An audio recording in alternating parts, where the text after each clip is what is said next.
ये अर्थव्यवस्था की सेहत का रिपोर्ट कार्ड क्या कहता है? पहला सवाल अर्थव्यवस्था की रफ्तार यानी जीडीपी से जुड़ा है। वित्त वर्ष 2025-26 में भारत के लिए वास्तविक जीडीपी वृद्धि का अनुमान क्या था? 6.5%, 7.4%, 8.0% या 5.7%? देखिए, इसका सही जवाब है 27.4%। और ये आंकड़ा अपने आप में बहुत खास है। वाकई? सोचिए, जब दुनिया भर की बड़ी अर्थव्यवस्थाएं मतलब सुस्ती के माहौल से गुजर रही थीं, तब भारत 7.4% की रफ्तार से आगे बढ़ रहा था। ये दिखाता है कि हमारी अर्थव्यवस्था की बुनियाद कितनी मजबूत है। और इस मजबूती के पीछे कारण क्या थे? इसके मुख्य रूप से दो इंजन थे। पहला, आम लोगों का खर्च, जिसे हम घरेलू खपत कहते हैं। ओके। और दूसरा, सरकार का इंफ्रास्ट्रक्चर पर भारी निवेश। 7.4% वाकई एक मजबूत आंकड़ा है, लेकिन क्या ये रफ्तार बनी रहेगी? अगला सवाल इसी से जुड़ा है। वित्त वर्ष 2026-27 के लिए अनुमानित वास्तविक जीडीपी वृद्धि की सीमा क्या रखी गई है? तो इसके विकल्प है 5.5% से 6.2%, 6.0% से 6.5%, 6.8% से 7.2% या फिर 7.5 से 8%। जी।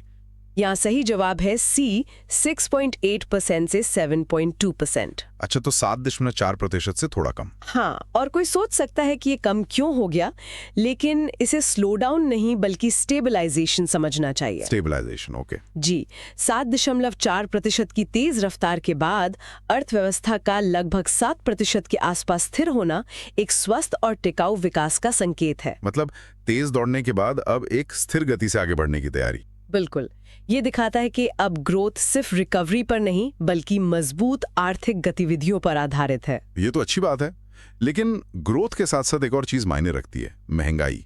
अगर कमाई बढ़े लेकिन महंगाई उससे ज्यादा बढ़ जाए तो आम आदमी को फायदा नहीं होता। सही बात है। तो सवाल यह है कि अप्रैल-दिसंबर 2025 के दौरान औसत हेडलाइन मुद्रास्फीति यानी सीपीआई कितनी थी? और ये इस सर्वे के सबसे कह सकते हैं चौंकाने वाले और सकारात्मक आंकड़ों में से एक है। इसका जवाब है सी, 1.7%। सिर्फ 1.7%? ये तो बहुत कम है। जी, ये ऐतिहासिक रूप से बहुत निचला स्तर है। उस दौर में जब अमेरिका और यूरोप जैसे देश महंगाई से जूझ रहे थे, भारत में ये काबू में थी। इसके पीछे क्या वजह थी? इसका बड़ा कारण था खाद्य पदार्थों की कीमतों में स्थिरता और साथ ही रिजर्व बैंक की सख्त मौद्रिक नीति।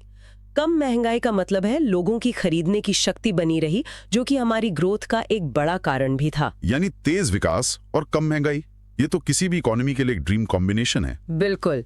चलिए, अब सरकार के अपने बही खाते पर नजर डालते हैं। सवाल है कि सर्वेक्षण के अनुसार सरकार की वित्तीय सेहत के मामले में किस मोर्चे पर सुधार हुआ? क्या राजकोषीय घाटा बढ़ा, जीएसटी वृद्धि धीमी हुई, सरकार का ऋण से जीडीपी अनुपात कम हुआ या कर आधार सिकुड़ गया? तो इसका सही जवाब है सी, सरकार का ऋण से जीडीपी अनुपात कम हुआ। अच्छा, इसे जरा आसान भाषा में समझाइए। सीधी सी बात है, ये किसी व्यक्ति की तरह ही है।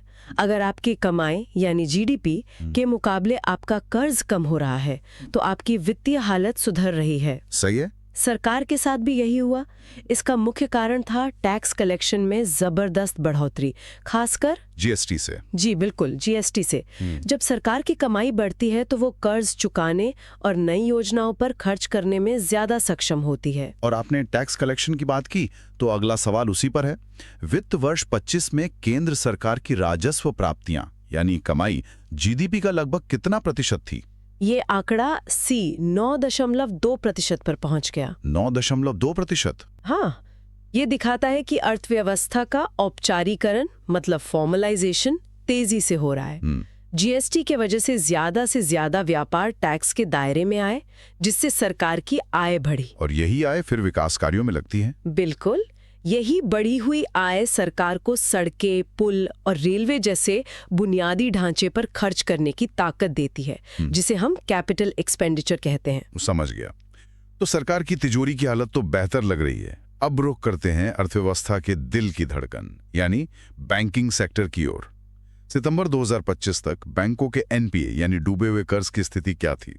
तो सकल एनपीए लगभग 2.2% था, यानी सी। 2.2%। ये तो काफी सुधार है। ये बहुत बड़ा सुधार है। ये आंकड़ा एक बहुत बड़ी कहानी कहता है। कुछ साल पहले याद कीजिए, जब एनपीए 10% के भी पार चला गया था और हमारे बैंकिंग सिस्टम पर संकट के बादल थे। हाँ, ट्विन बैलेंस शीट समस्या की बात होती थी। बिल्कुल, वहां से 2.2% तक आना एक शानदार सुधार है। इसमें इंसॉल्वेंसी एंड बैंक्रप्सी कोड यानी आईबीसी जैसे सुधारों का बड़ा हाथ है। अच्छा। इसने बैंकों को डूबे हुए कर्ज की वसूली के लिए एक मजबूत तंत्र दिया है और स्वस्थ बैंक ही अर्थव्यवस्था को खुलकर कर्ज दे सकते हैं। तो एक तरफ बड़े बैंकों का स्वास्थ्य सुधर रहा है, लेकिन क्या इसका फायदा आम आदमी तक पहुंच रहा है? इसी से जुड़ा हमारा अगला सवाल जनधन योजना पर है। इसके तहत कुल बैंक खातों की संख्या ने कौन सा आंकड़ा पार किया? 40 करोड़, 45, 50 या 55 करोड़? ये आंकड़ा 50 करोड़ को पार कर गया। 55 करोड़। जी, और ये सिर्फ खाते खुलने की बात नहीं है, ये वित्तीय समावेशन की एक क्रांति है। इन खातों के जरिए सरकार की योजनाओं का पैसा जैसे सब्सिडी और पेंशन सीधे लाभार्थी तक पहुंचता है, जिससे भ्रष्टाचार खत्म होता है। सही बात है, डायरेक्ट बेनिफिट ट्रांसफर। बिल्कुल, ये खाते आम आदमी को क्रेडिट, बीमा और अन्य वित्तीय सेवाओं से जोड़ते हैं, जो उन्हें गरीबी से बाहर निकलने में मदद करता है। शानदार। तो देश के अंदर की तस्वीर तो काफी मजबूत दिख रही है। अब देखते हैं कि वैश्विक मंच पर भारत की क्या स्थिति है। भारत दुनिया में किस चीज का सबसे बड़ा प्राप्तकर्ता बना रहा? एफडीआई, पोर्टफोलियो निवेश, रेमिटेंसेस या परोपकारी धन? भारत सी प्रेषण यानी रेमिटेंसेस का सबसे बड़ा प्राप्तकर्ता बना रहा। ये वो पैसा है जो विदेश में काम करने वाले भारतीय भेजते हैं। जी, ये हमारी अर्थव्यवस्था का एक छिपा हुआ मजबूत स्तंभ है। ये सिर्फ विदेशी मुद्रा नहीं लाता, बल्कि सीधे लाखों परिवारों की आय और उनके खर्च करने की क्षमता को बढ़ाता है, खासकर ग्रामीण क्षेत्रों में। और विदेशी मुद्रा की बात चली है तो भारत का खुद का खजाना यानी विदेशी मुद्रा भंडार कितना मजबूत था? इसका जवाब है सी, 701.4 बिलियन यूएसडी। 700 बिलियन डॉलर से ज्यादा? हाँ, ये एक बहुत बड़ा सुरक्षा कवच है। मान लीजिए कि अंतर्राष्ट्रीय बाजार में कच्चे तेल की कीमतें अचानक बहुत बढ़ जाती हैं या विदेशी निवेशक अपना पैसा निकालने लगते हैं, तो यही भंडार देश की अर्थव्यवस्था को स्थिर रखने में मदद करता है। बिल्कुल। तो बाहरी मोर्चे पर भी स्थिति मजबूत है। अब वापस देश के अंदर आते हैं। आपने शुरू में 2 इंजनों की बात की थी, उपभोग और निवेश। जी, तो पहले उपभोग की बात करते हैं। जीडीपी के प्रतिशत के रूप में अंतिम निजी उपभोग व्यय यानी हम और आप जो खर्च करते हैं, जी, वो लगभग कितना था? वो लगभग 61.5% था। यानी आधे से कहीं ज्यादा। जी, 61.5%। ये दिखाता है कि भारतीय अर्थव्यवस्था मुख्य रूप से घरेलू मांग पर चलती है। जब 140 करोड़ लोग खर्च करते हैं, तो एक मजबूत मांग पैदा होती है, जो फैक्ट्रियों को चालू रखती है और रोजगार पैदा करती है। सही। ये तो हुआ पहला इंजन। अब दूसरे इंजन यानी सरकारी निवेश की बात करते हैं। सरकार का पूंजीगत व्यय, जिसे प्रभावी कैपेक्स भी कहते हैं, जीडीपी के कितने प्रतिशत के करीब पहुंच गया? ये सी 4% के करीब पहुंच गया। और ये कैपेक्स इतना जरूरी क्यों है? क्योंकि कैपेक्स वो खर्च है जो सरकार सड़कें, बंदरगाह, रेलवे और डिजिटल इंफ्रास्ट्रक्चर जैसे असासे बनाने पर करती है। इसका एक मल्टीप्लायर इफेक्ट होता है। Multiplier effect? हाँ, मतलब जब एक सड़क बनती है तो सीमेंट, स्टील की मांग बढ़ती है, मजदूरों को काम मिलता है और भविष्य के लिए व्यापार करना भी आसान हो जाता है। समझ गया। ये आज और कल दोनों के लिए फायदेमंद है। बिल्कुल। बहुत अच्छे। तो हमने अर्थव्यवस्था की बड़ी तस्वीर देख ली। अब जरा कुछ खास क्षेत्रों पर जूम इन करते हैं। शुरुआत करते हैं कृषि से। पहली बार भारत का किस चीज का उत्पादन खाद्यान्न से ज्यादा हो गया? दालें, चावल, बागवानी या कपास? इसका सही जवाब है सी, बागवानी यानी हॉर्टिकल्चर। फल, सब्जियां और फूल। जी, ये कृषि क्षेत्र में एक बड़े बदलाव का संकेत है। किसान अब सिर्फ गेहूं, चावल जैसी पारंपरिक फसलों पर निर्भर नहीं है, बल्कि वो ज्यादा मुनाफे वाली फसलों की ओर बढ़ रहे हैं। खेतों से अब फैक्ट्रियों का रुख करते हैं। उद्योग में किस सरकारी योजना ने लगभग 2 लाख करोड़ रुपए का बड़ा निवेश आकर्षित किया? ये थी सी, उत्पादन लिंक्ड प्रोत्साहन यानी पीएलआई योजना। PLI scheme? हाँ, इस योजना का मकसद भारत को एक ग्लोबल मैन्युफैक्चरिंग हब बनाना है। ये योजना कंपनियों को भारत में उत्पादन करने के लिए प्रोत्साहित करती है, खासकर इलेक्ट्रॉनिक्स और फार्मा जैसे क्षेत्रों में। और इन सबको जोड़ने वाले बुनियादी ढांचे की बात करें तो भारत 2025 तक दुनिया का कौन सा सबसे बड़ा घरेलू विमानन बाजार बन गया? भारत तीसरा सबसे बड़ा घरेलू विमानन बाजार बन गया। तीसरा? जी, ये सिर्फ एक आंकड़ा नहीं है। ये बढ़ते मध्यम वर्ग, बेहतर होती कनेक्टिविटी और छोटे शहरों के आर्थिक विकास का प्रतीक है। अच्छा, ऊर्जा क्षेत्र से जुड़ा एक सवाल है जिसने सबको हैरान किया। सालों से घाटे में चल रही ऊर्जा वितरण कंपनियों यानी डिस्कॉम ने कौन सी ऐतिहासिक उपलब्धि हासिल की? उन्होंने सकारात्मक PAT यानी प्रॉफिट आफ्टर टैक्स दर्ज किया। मतलब वो मुनाफे में आ गई। जी, ये एक बहुत बड़ा बदलाव है। बिजली चोरी रोकना, बिलों का बेहतर कलेक्शन और ऑपरेशनल सुधारों की वजह से ये संभव हुआ। एक मजबूत डिस्कॉम ही 24 घंटे बिजली आपूर्ति सुनिश्चित कर सकता है। बिल्कुल। अब अर्थव्यवस्था से लोगों पर आते हैं। जी। शिक्षा के मोर्चे पर प्राथमिक शिक्षा में सकल नामांकन अनुपात GER लगभग कितना था? ये लगभग 90.9% था। 90% से ज्यादा। हाँ, इसका मतलब है कि प्राथमिक स्तर पर लगभग हर बच्चा स्कूल में नामांकित है।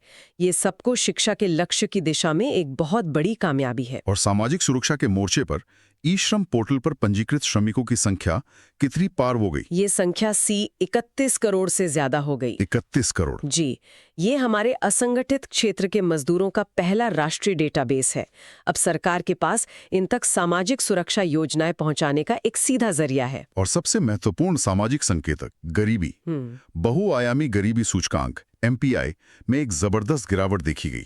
ये लगभग 55% से गिरकर कितना हो गया? ये गिरकर 11.28% पर आ गया। 11%? ये तो बहुत बड़ी गिरावट है। ये इस सर्वे की सबसे बड़ी खबरों में से एक है। और ये सिर्फ आय की गरीबी नहीं मापता, बल्कि स्वास्थ्य, शिक्षा और जीवन स्तर के कई पैमानों को देखता है। तो इन सभी सफलताओं के पीछे सरकार की सोच क्या है? सर्वेक्षण की रणनीतिक थीम किस पर केंद्रित थी? इसका फोकस था अनुशासित स्वदेशी रणनीतिक अपरिहार्यता पर। इसका क्या मतलब हुआ? इसका मतलब सिर्फ मेक इन इंडिया नहीं है। ये एक सोची समझी रणनीति है कि उन क्षेत्रों में आत्मनिर्भरता हासिल करना जो देश के लिए रणनीतिक रूप से महत्वपूर्ण है। जैसे डिफेंस, सेमीकंडक्टर। बिल्कुल, लेकिन साथ ही दुनिया के साथ जुड़कर वैश्विक सप्लाई चेन का हिस्सा भी बने रहना। ये संरक्षणवाद नहीं, बल्कि क्षमता निर्माण है। और इस क्षमता निर्माण का नतीजा भी दिख रहा है। किस क्षेत्र ने ग्लोबल इनोवेशन इंडेक्स में भारत की रैंक को 38वें स्थान पर पहुंचाने में मदद की? ये मुख्य रूप से नवाचार और प्रौद्योगिकी क्षेत्रों के कारण संभव हुआ। हमारा स्टार्टअप इकोसिस्टम आज दुनिया का तीसरा सबसे बड़ा है। UPI जैसी डिजिटल तकनीकों ने तो क्रांति ही ला दी है। सही बात है। यही नवाचार भारत को भविष्य की अर्थव्यवस्था के लिए तैयार कर रहा है। बेहतरीन। हमने लगभग सभी प्रमुख क्षेत्रों को कवर कर लिया है। अब एक अंतिम रैपिड फायर राउंड, जहां हम कुछ और जरूरी आंकड़ों और कॉन्सेप्ट्स को समझेंगे। तैयार हैं? बिल्कुल। व्यक्तिगत आयकर दाताओं की संख्या लगभग कितनी हो गई? यह बढ़कर 9.2 करोड़ हो गई। ये अर्थव्यवस्था के औपचारीकरण का एक और साफ संकेत है। GDP वृद्धि में सबसे अधिक योगदान किस क्षेत्र का है? कृषि, विनिर्माण या सेवाएं? सेवाएं। सर्विस सेक्टर हमारी GDP का 55% से ज्यादा हिस्सा बनाता है और विकास का मुख्य इंजन बना हुआ है। और सबसे अधिक रोजगार सृजन किस क्षेत्र में हुआ? यहाँ जवाब है B, निर्माण। सरकार के इंफ्रास्ट्रक्चर पर जोर देने के कारण कंस्ट्रक्शन सेक्टर ने सबसे ज्यादा रोजगार पैदा किए हैं। व्यापार सुगमता में सबसे बड़ा सुधार किस एक कानून से आया? GST, IBC या रेरा? यूं तो सभी का योगदान है, लेकिन सबसे बड़ा क्रांतिकारी सुधार B, IBC यानी दिवाला और दिवालियापन संहिता को माना जाता है। और हमारा आखिरी सवाल, ग्रामीण मांग को सबसे अधिक क्या सहारा देता है? MSP, MNREGA, PM किसान या ये सभी? इसका जवाब है D, उपरोक्त सभी। जी, MSP फसलों का सही दाम सुनिश्चित करती है, मनरेगा काम की गारंटी देता है और PM किसान सीधी आय सहायता देता है। ये तीनों मिलकर ग्रामीण भारत की खरीदने की शक्ति को एक मजबूत आधार देते हैं। तो ये था आर्थिक सर्वेक्षण 2025-26 का हमारा विश्लेषण। तस्वीर साफ है, एक मजबूत अर्थव्यवस्था जो घरेलू खपत और सरकारी निवेश के दम पर आगे बढ़ रही है, वित्तीय सेहत सुधर रही है और सामाजिक संकेतों पर भी ठोस प्रगति हुई है। बिल्कुल। और जब इन सभी आंकड़ों को एक साथ जोड़कर देखते हैं तो जो एक बड़ी तस्वीर उभरती है वो एक आत्मविश्वास से भरे भारत की है। हाँ, लेकिन यहीं पर मैं एक विचार छोड़ना चाहूंगी। हमारा मौजूदा विकास मॉडल उपभोग और निवेश पर आधारित है और ये सफल रहा है। पर भविष्य की चुनौतियों जैसे आर्टिफिशियल इंटेलिजेंस से बदलता जॉब मार्केट और क्लाइमेट चेंज को देखते हुए सोचने वाली बात यह है कि इस मॉडल का अगला संस्करण क्या होगा। एक बहुत ही जरूरी सवाल। क्या हम इसे कौशल, नवाचार और सस्टेनेबिलिटी पर आधारित मॉडल में बदल सकते हैं? यही सवाल अगले दशक की दिशा तय करेगा। एक बेहतरीन समापन विचार। भविष्य की चुनौतियों के लिए आज की मजबूत नींव पर कैसे निर्माण किया जाए। आज की इस गहरी और जानकारीपूर्ण चर्चा के लिए आपका बहुत बहुत धन्यवाद।